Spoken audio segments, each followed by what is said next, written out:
for the transgressions of my people. He was stricken. Now it's continually emphasizing his substitutionary atonement.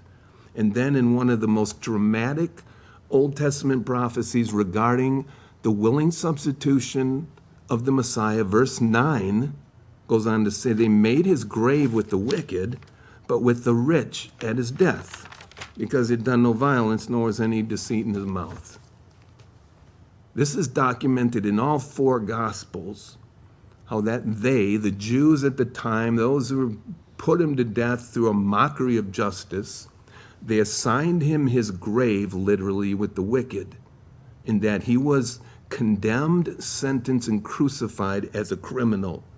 He hung between two thieves, but when it came time to bury him, he was with the rich at his death, because a wealthy man named Joseph of Arimathea asked for the body of Jesus, spent an exorbitant amount of money to prepare the body of Jesus for burial, which he then laid the Lord's body in his own rich man's tomb, grave. Now, there are 29 specific prophecies like this in the Old Testament, speaking of the Lord's betrayal, his trial, his crucifixion, and his burial. Just those four things, 29 specific prophecies literally fulfilled just in the last 24 hours of the Lord's time on earth, from his betrayal to his burial.